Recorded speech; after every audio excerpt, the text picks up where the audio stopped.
Welcome to the We Get to Do This podcast. My name is Kailee. And I'm Jacob. And we are your co-hosts. In this show, we're going to dive into all things our lives, from our partnership to romance to entrepreneurship to growing our businesses together, our fitness journeys, and we're going to have a ton of different guests on that relate to what I just said in some way. We're hoping you enjoy the show, and if you do, please feel free to follow us, leave us a 5-star review on wherever you listen to your podcasts, and enjoy. And if you don't like the show, tough. Thank you. You're back. I'm back. Straight out of Wisconsin. Did you miss me? Yeah. I got to lay on the couch all day yesterday, though, which was really fun. But then I got a migraine today, so my body was revolting because you weren't here. Good. That'll teach you to send me away again. Oh, it's your choice. Oh, yeah. And because we're always real with you all, this is actually the second time that we've attempted this episode. Yeah, we weren't getting along the first time we attempted it, so we decided to call it.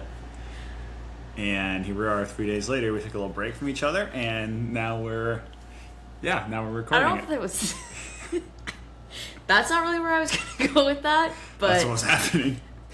So... Yeah, you were a little... That's fingers, but there was a lot going on at the time. So it just took me leaving, I guess, for you to like me again. That's not... Just kidding. What? That's not actually what happened. But sometimes there's just not the best time to record. And we were trying to fit everything in before I left for the weekend, and you are in tri training right now, and there's a lot, and it was not going to happen. So we were both very stressed. Yeah. And I tend to shut down when I'm stressed. And yeah, I think that's really all that there is to it. I don't know.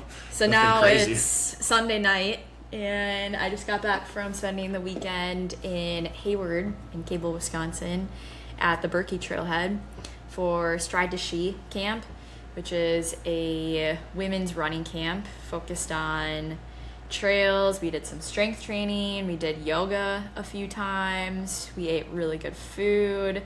We had some awesome workshops about injury prevention and mitigation. We had Jillian talked about REDS and nutrition stuff.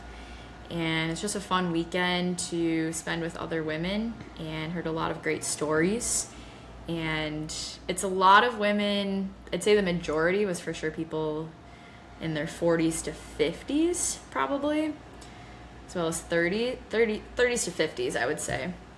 But a lot of women who were having, their first time away from their kids, or who left, 3 kids at home with dad or with grandparents, and it was just a good reminder to take time for yourself, even if you have a family of people at home, because sometimes, we need to fill our own cups if we want to help other people. So I give a lot of kudos to all those moms who were there. One person who is currently in the process of being separated from their husband of 20-something years. So it's just very cool to be with all of those very powerful women. And I think it's powerful to be in spaces with all women, or for guys to be with all guys and to have that time together. And even though I really missed you, I do think that there's value to having some alone time with both of us. Yeah, I think that was part of our discussion last week, was that it's okay for me sometimes to have some alone time, essentially, is the conclusion we came to. And how it doesn't mean that we don't like each other. But sometimes Jacob needs like an hour to himself. Yeah. So I gave you the weekend. Which I think is great. So you gave me the weekend. Yeah. Mm-hmm. And it worked out well. But yeah, stay tuned for next year, because this year was lit again. This was the second year. We'll be doing it again next year. And I'm thinking about maybe incorporating I did present last year. I didn't present this year just with everything else going on. I was thinking it'd be fun to incorporate like a community acupuncture aspect in with maybe one of the yoga practices. I think that'd be super fun. So stay tuned for next year. But what? Well, I think that we're going to keep this episode pretty brief. Yeah. There's one thing that we need to make sure we talk about. There's two things we need to make sure we talk about from my end. Is there anything that you want to make sure you talk about? This is a catching up episode. We're just going to kind of catch up on the last month and how I've been feeling. And okay, that's what I think really the only thing that we really need to talk about in this episode is you. Because my try stuff is, I have that all recorded. So cool. I don't think we need to go into that at all. Okay. So. Hit me. And I think our listeners, the biggest thing we want to know catching up wise is, how did Grandma's marathon go? And what is it? How are you feeling? Well, I guess do we need to talk about post-wedding too? No, we did that, right? We did post-wedding. Okay, so how did Grandma's marathon go for Kailee? And how are you feeling now that you are roughly, what are we, 4 weeks removed? Three weeks in a day. Removed. Let's give the listeners what they have been waiting for. Kailee, Oak, Grandma's marathon recap. What was the goal going into it? What was the goal going into it? If we're talking about you just take it. Time goals. My time goal since I basically signed up for it was 3 hours and 30 minutes. My previous PR was around 4:08, 4:09. But my other big goal was to enjoy the marathon training block, because this was the first time I've done an actual specific marathon training block, where the marathon was my A race. I had a plan that was specific for the marathon, versus I've done 4 or 5 other ones that were purely to complete the marathon. The first time I ran one, it was with my mom, and our goal was to do under 5 hours was our goal. I think we did 4:59. That was back in 2012 at Grandma's Marathon.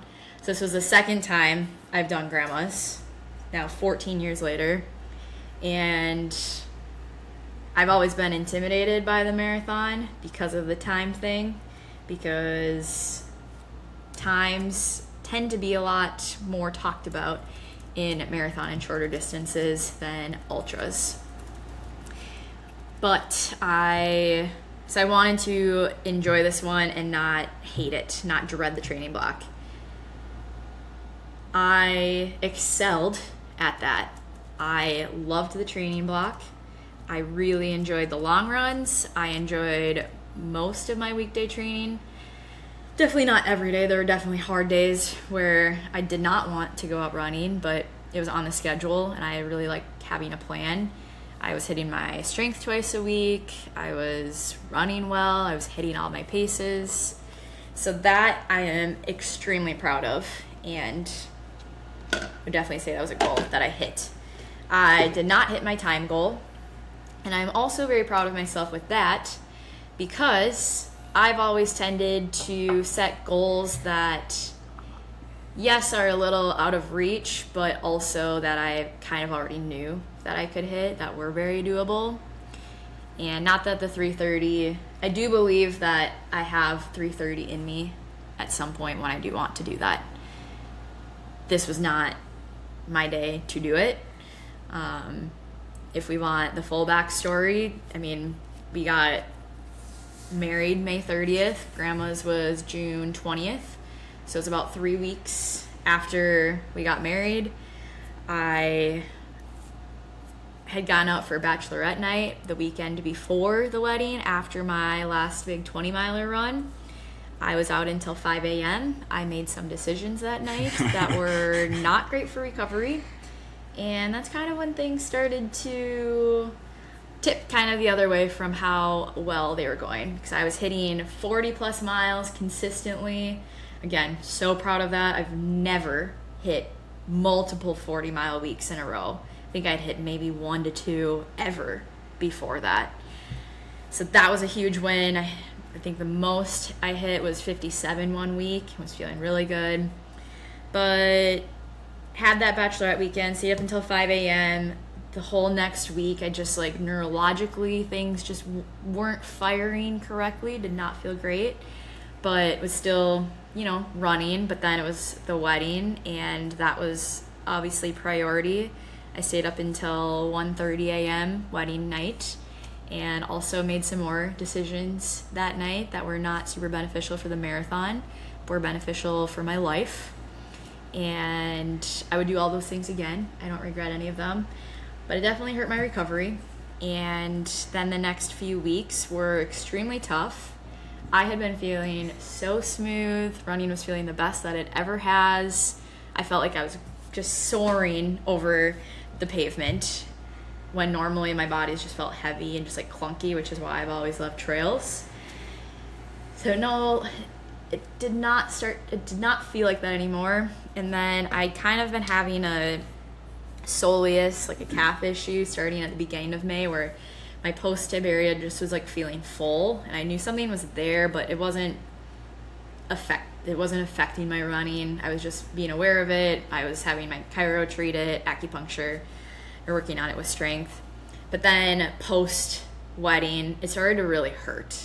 And it was the day that we were leaving for our honeymoon, and we wanted to run a couple miles that morning before we flew out. And we got about a mile in, and I was like, I need to walk right now because this is not improving. And normally I just try to run through things and hope that it will get better, but it was not getting better. It was only getting worse. So then Jacob was super kind and walked the maybe mile and a half back to our apartment. I took a few days off, started running again in Mexico, and it was fine, but it was just one of those lingering things for the next couple of weeks. I panic saw Malia for PT week of the marathon. I was looking at going in for an MRI. I was like, do I have a stress fracture? All the fun taper scaries that I'm sure many of you have dealt with before. Saw Malia and was like, am I being dumb for running a marathon on Saturday? Is this going to put me into a boot for the rest of the year? Because that is what I didn't want to happen. I was very fine with taking a time off after the marathon because I was going to do that regardless, but I just didn't want to sink myself into a super deep hole. 2 PTs were feeling what was going on, and they said it was an inflammatory, like fluid-filled pocket that was on the side of my tibia. So no stress fracture.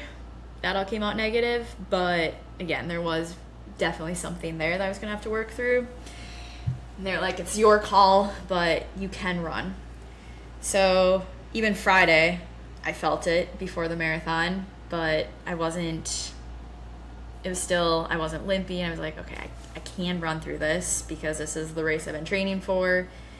If I need to stop, that's going to have to be a call that we make. But it was also scary because we were announcing that afternoon, so I was just figuring out a lot of moving parts with that. Jumped to the marathon, didn't feel it for the whole 26.2 miles. Felt great. I was a little sad because I had gotten my first pair of super shoes, the Nike, what did I get? The Flies. What are they? Alpha Flies. I have a pair of Nike Alpha Flies. Oh, Alpha honey. Flies. It's been a long Honey. weekend. You're I've never cute. actually worn them, You're so adorable. be nice. Alka Flies. I still haven't worn them I'm because gonna put that as the title. Kailee got Alka Flies! Exclamation point. be nice to me. I didn't get to wear them because I didn't get to train with them because I didn't run much 3 weeks leading up to the race, and I didn't do any speed. So they're still sitting fresh, brand new in a box for whenever I decide to race again. So I was pretty sad about that because I was excited for those to take 30 minutes off of my time, as they say they do. Just kidding, it's not 30 minutes, but I think that could have been beneficial.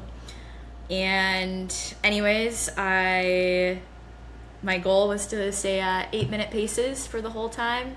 Well, the goal was 7:55 to 8:05. Jacob paced me for it, and I said, please keep me around this time. So naturally, we started about 7:45, 7:50, as one does for their first marathon, and held that around that until about 20, and lost Jacob for about 10 miles of that due to a emergency bathroom stop. I kind of want to see your splits. And so then Eric Johnson was a huge MVP and came through. He was planning on running a 4-hour marathon that day, but then we saw him a couple miles in, and he was like, yeah, I'm gonna just run with you guys instead. So then Eric paced me for a while and was extremely encouraging. He also did Javelina with me last year. So we were talking about it in terms of Javelina, like, okay, now we're 10 miles in, so this is where Jackass Junction is. Now you just have, 10 to go, and we were talking about it with those terms, and that was really good for me. Then we get to about 20. Jacob has caught up with us at this point, and one of my big learnings from this was I like to race with Morton gels, but I never race a whole marathon with them. Turns out they don't have any sodium in them, or they have about 20 milligrams of sodium per gel. So I got in maybe about 100 milligrams of sodium.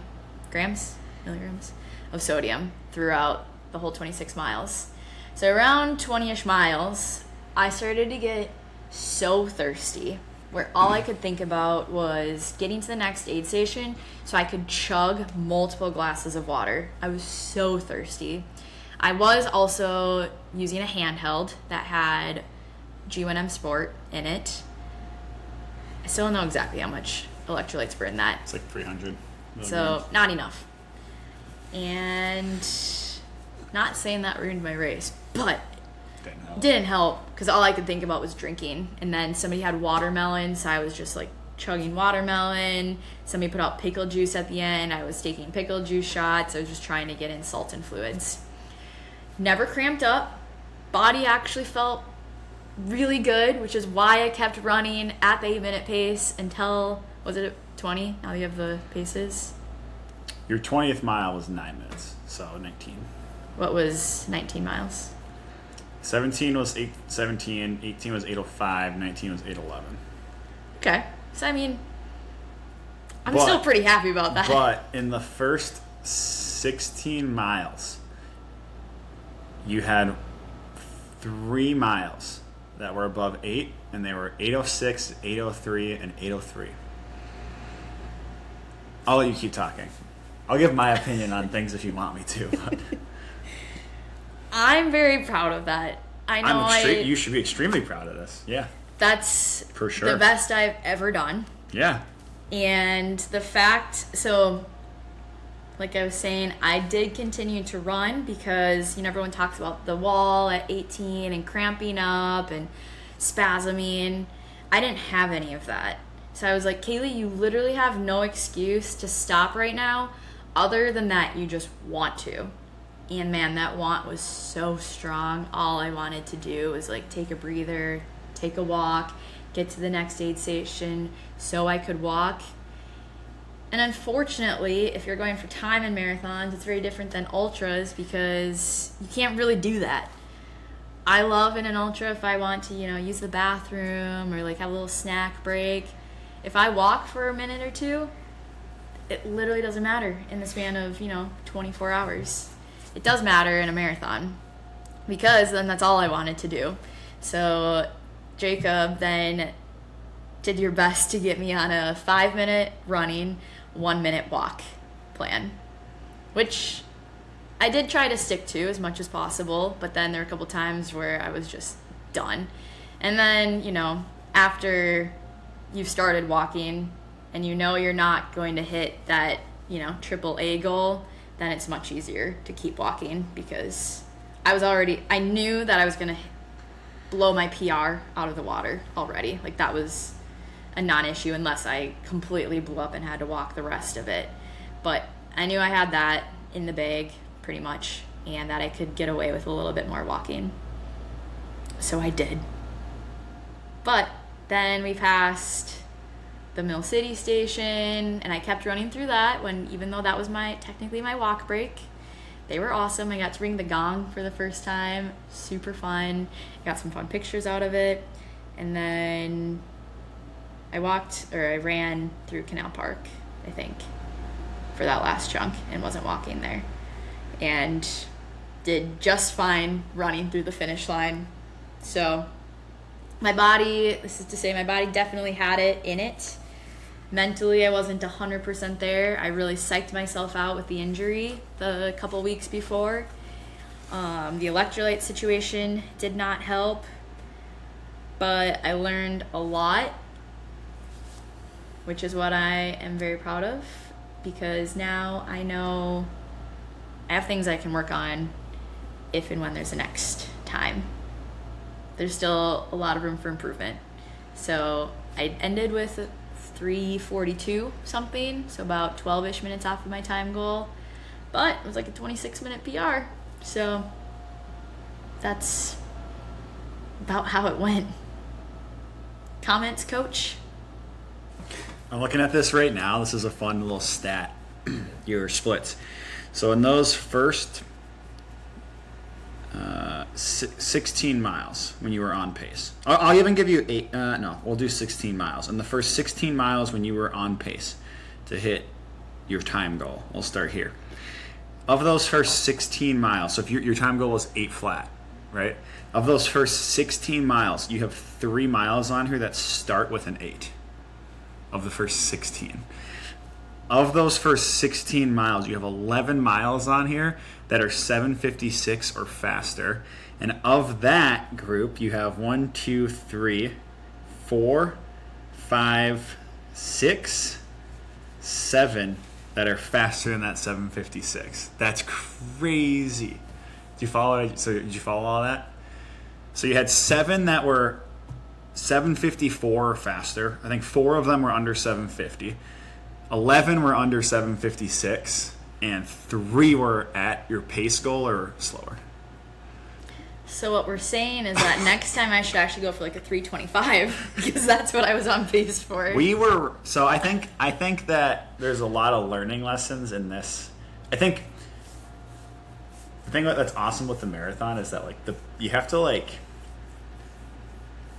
go into it knowing that your plan is probably not going to go according to plan. I think that's number one. That's one of the things I love about the marathon. I have so many thoughts with this because from the coaching perspective. I think that first of all, it's really fun to see that you had the guts to go hard in a marathon because you hadn't done that yet. So I think that was really fun because we talked a lot about how from the beginning it should feel not amazing, and you hadn't run a marathon like that. And I did want to do something that scared me. Yeah. And the marathon scared me. Right. So I think that was awesome. I think training was phenomenal. I think trying to do a marathon with the life events that you had in the spring was great. Because I looked at my life events in the spring and was like, F that. I'm not even going to attempt to do that. I was nervous to run a 3:30 marathon in itself.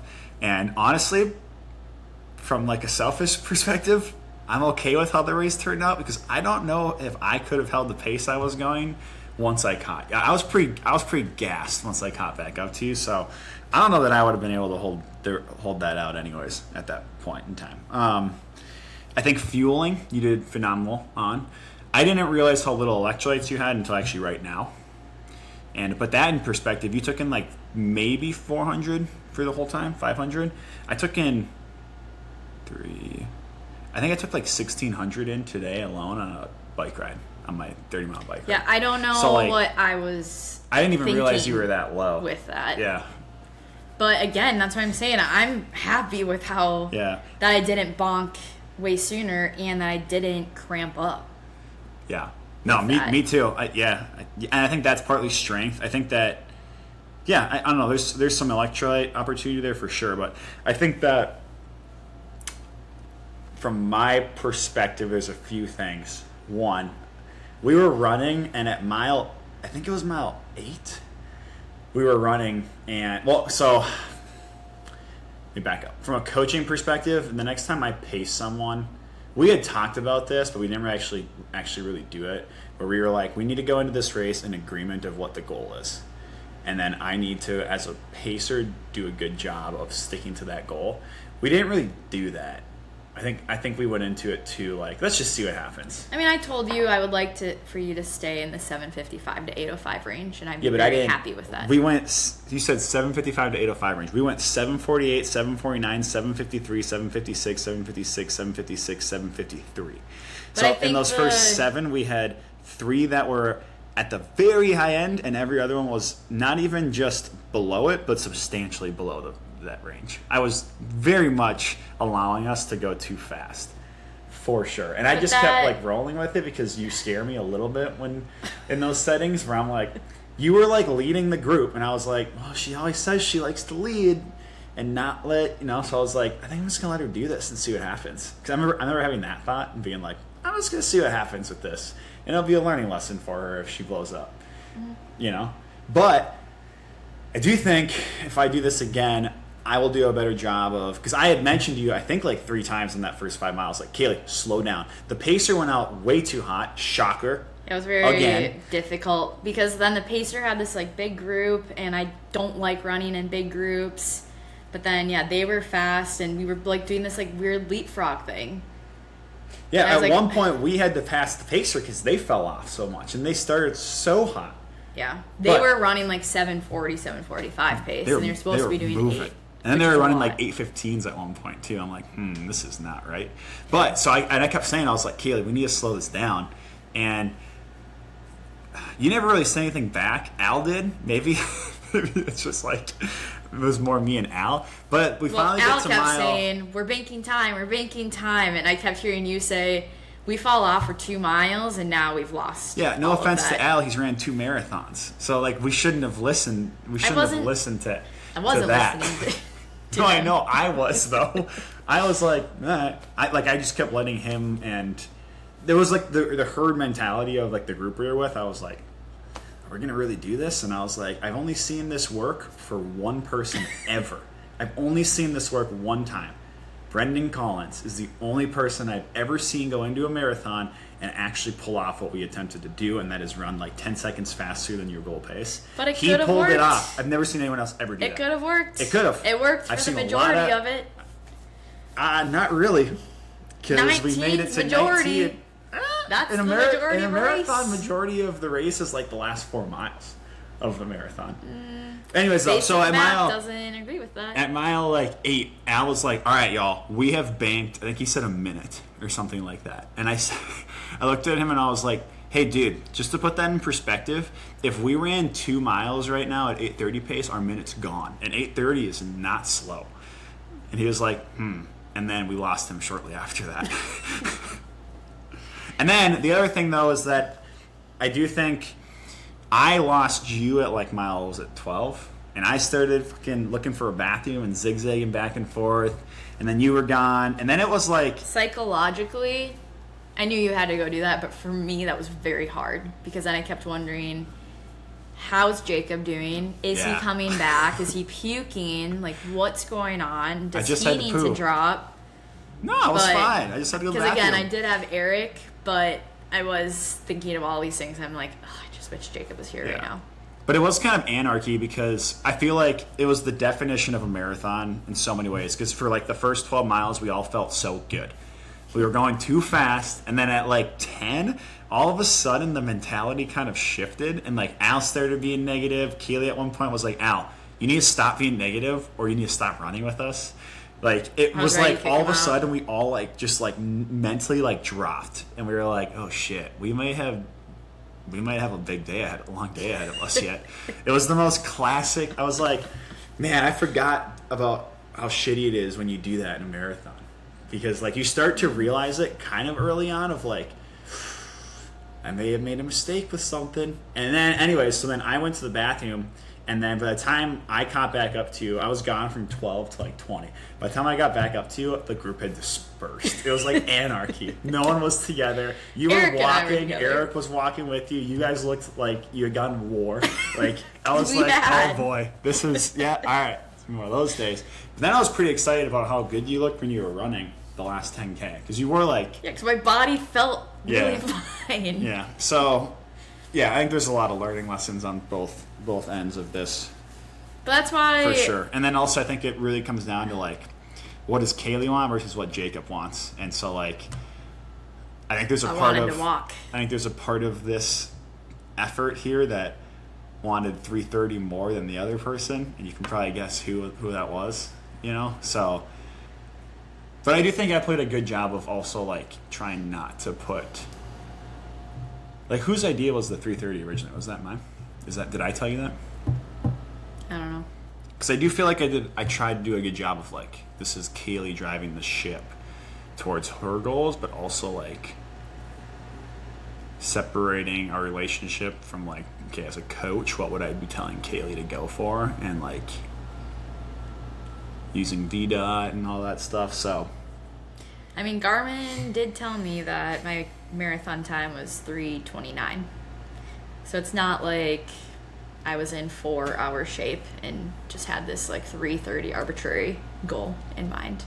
no. So again, I do No, think I it definitely was think you could have hit very it. I meant doable. more of like, was I the one, like did you actually want to do that? Or was I just like, almost like, you know No, what I mean? I really wanted to do it and I still wanted to do it in the last couple of weeks because we had conversations, you know, do you still think that this is doable with me, with how the last month has gone and how I'm feeling? And you kept saying, you do have it within you. You do have the physical fitness. You don't just drop all of that in 3-4 weeks, because I had been hitting everything and everything had been feeling good. But again, I think mentally I psyched myself out, and even though I still said my goal was 3:30, I think, you know, actually deep down, I didn't feel like that was going to happen because I was so anxious about how the last month had been. But after that 20-miler, I was like, man, I have 3:30 in the bag. I could go faster than 3:30. But I think the learning lesson too was with the paces, just knowing that 5 to 10 seconds faster per mile does make a huge difference. And again, I hadn't had that before, because in halves, where I've been hitting my PRs, it doesn't matter as much from what I've been doing, because again, the goals that I've been setting were already pretty doable. So then for me to like knock off a few extra seconds for that wasn't the end of the world. And then you're done in 13 miles.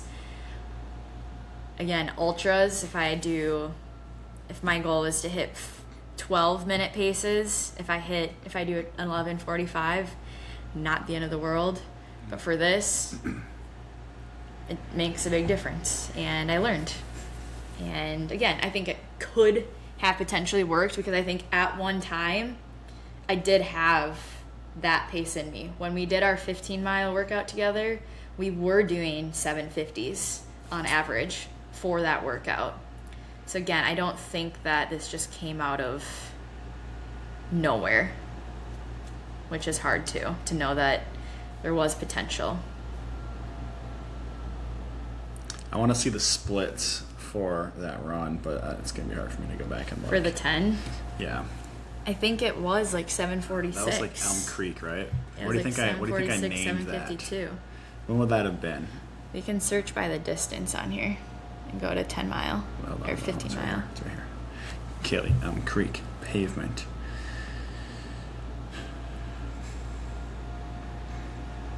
Because we were doing that for Yeah, that. that's a good point. We went 7, 54, 56, 50, 56, 49, 50, 52, 51, 53, 40, 52 for 13. So in my mind, and when I was doing workouts too, Yeah. I was hitting like the lower ends of the recommendations. Yeah. So Yeah. That's a good point. again, it That's a good wasn't, point. you know, oh, you were training all 8s or above 8, and then all of a sudden you dropped that. Like, I wasn't. And then for the 20-mile long run, I averaged between 8 and 8:30 for that whole long run too. for 20 miles, and that was like felt totally fine. Yeah, I think that it's so hard to know, because on like any given day, if you are very well trained, your half marathon distance pace, if you add like 10 to 15 seconds on it, theoretically you can go twice as far, maybe 20 seconds, right? But if you go the other way, it's going to cut that in half. So theoretically, if you're running your, but it depends. It just depends so much on the given day, right? If you go out at 5K pace in a marathon, the first 3 miles are going to be great, but it's going to be rough, right? If you go out at 5K pace in the 10K, the first 3 miles are going to be great, and then it's going to get really rough. And like that's the thing with road running that's so fun, right? And the jump from the half to the full is so unique too, because you do a half marathon, you pace it a little wrong, right? Like when I did Gary like 2 years ago now or whatever, and I was going for 126 and I was on pace for 126 through the first half and then died, I still hit just over 130. So we're talking about like not, but then the marathon, you can add time on real quick, which is why it's so impressive, honestly, that you only added on 12 minutes or whatever, honestly. I think that's the most impressive part about all this. So I think... And what I think is most impressive, that I'm even talking about time, because I never even talked about that's time true. ever until the last couple of years. That's true. So for me to be sitting here and talking about time goals and racing, that's a win. Yeah. And I do not want you to feel like this is like where it's hard as the partner and the coach at the same time, because like I have to try to separate like the partner just being there for you and then the coach kind of like, what are you doing? Interrogating a little bit, because like, well, we don't do like coaching calls, Right. I don't sit down with you and have 30 minutes to be like, okay, what's your race plan? With all of your other athletes, it's what's your plan for fueling? What's your plan for breakfast? Right. It's just like, different. We don't do that. Yeah. Okay. What's next? So what are you gonna do now? Okay, so I'm really proud of that race, even with how things turned out. Oh, and then we got to announce for a couple hours after, and that was just like a huge honor, just like a huge cherry on top. So super fun weekend. And I got done with it being like, wow, I don't have to ever do that again. But now, fast forward 3 weeks later, I feel as if I've come to this little like no man's land a few times before. After my 200 was won, after kind of Javelina, where I'm like, I'm not ready to just jump into the next thing yet. That was fun. I really enjoyed the training plan and block. It makes work fun because I get to talk to my patients about the training plan and kind of get to do it alongside of them. And it's much easier to be able to answer the question of what's next with some big goal. And I've had some big goal for the last 5 some years. I've had either big ultra or this year was grandma's.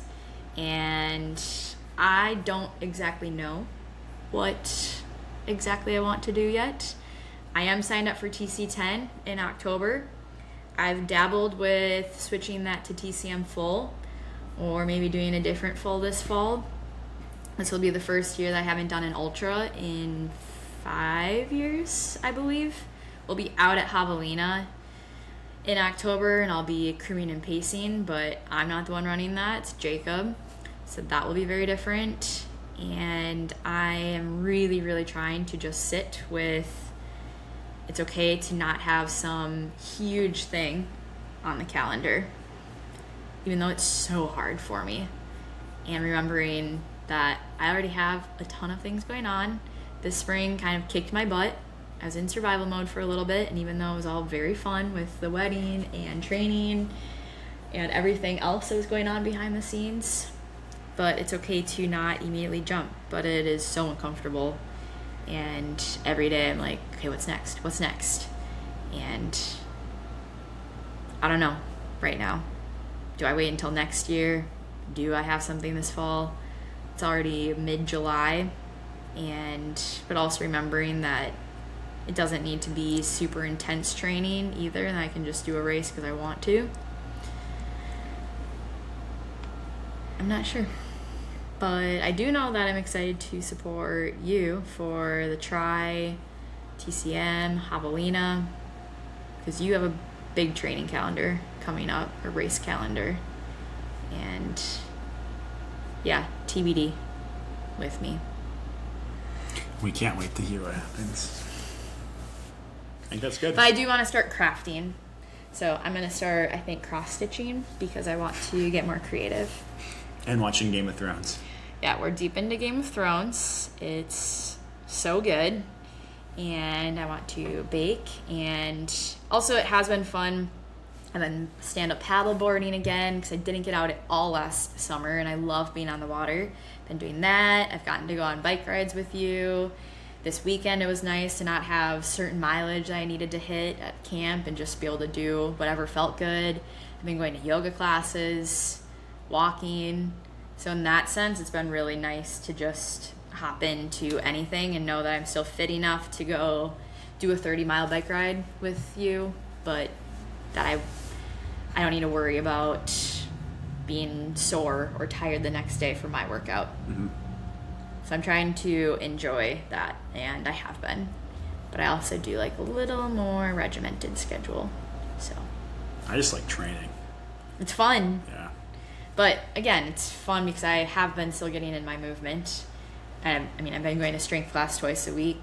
I took the whole week of the marathon off of everything, basically.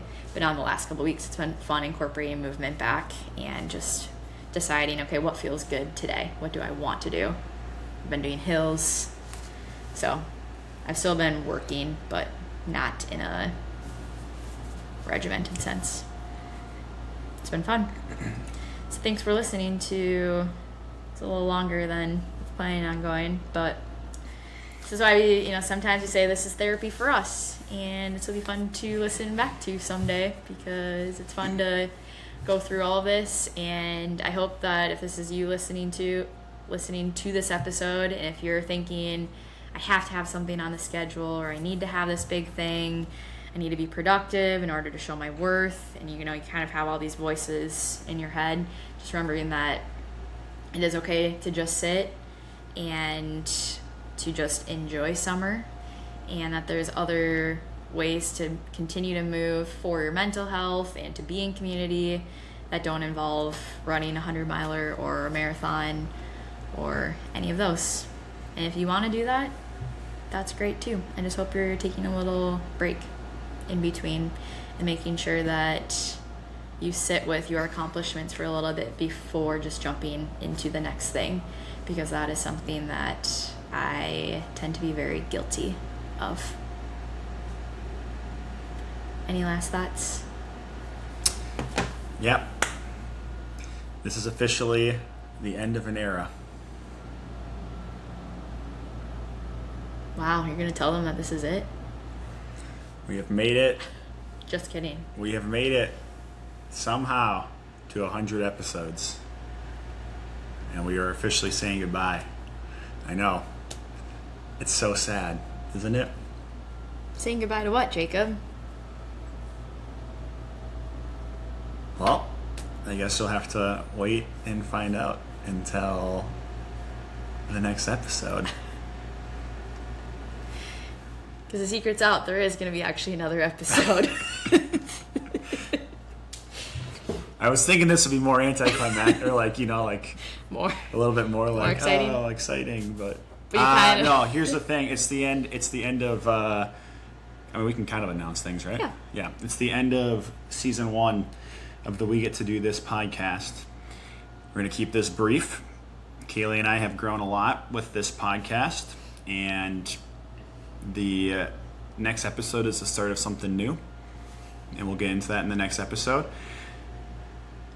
But I can't believe we made it to 99. No. I can't believe we made it this far. This is like... Yeah, I think the podcast has been a very cool reflection on the growth for both of us. And as we have kind of closed off chapters in our life, it kind of is fitting that we got married and like you ran the race, and I'm entering a new era of training now. And, you know, we have like 4 or 5 episodes that are kind of banked, ready to go for the next season. But this next, you know, the next episode, we want it to be about the start of something new, not to like be about the past. So we're not going to do like reflection. We're not going to say our favorite episodes. We're going to talk about where we're going with the pod in the next episode and kind of get the hype behind that going. And we're going to put a little closure piece here right now to the last 99 episodes and say thank you for following along. It's grown a lot. I mean, I think we get like 60 to 100 listens or so per episode, which I think is pretty sick since minimum.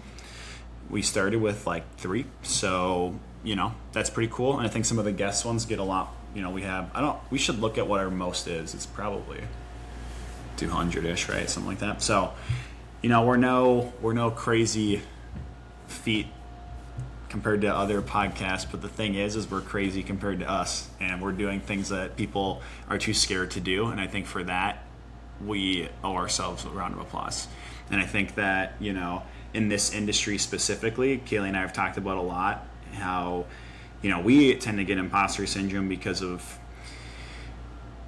comments, you know, hate towards certain groups of people in the run world, things like that we won't go into big detail on. But it's hard doing what Kailee and I are doing. I think that the run world specifically,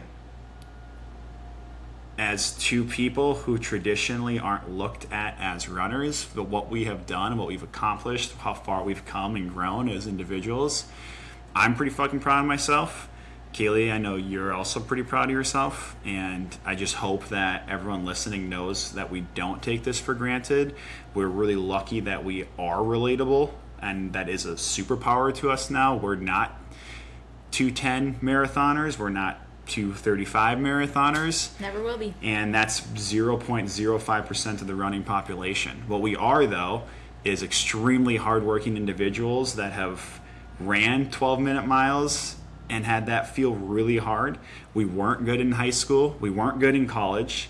We're arguably not good now, but we're a lot freaking better than we were. And for the average to see kind of, if you go back and look at our roots and how far we've come,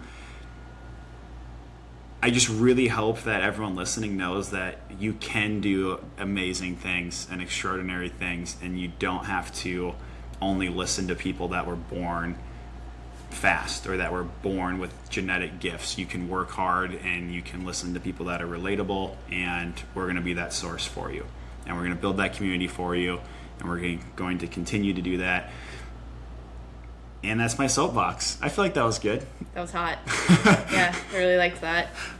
So, and each, you know, even if it's 50 listeners, 20 listeners, 100 listeners, 200, knowing that we are so grateful for each of you who are listening. And if we think about having 50 people in a room at a time, that's a lot of people. So truly, thank you for being here and supporting us through 99 episodes.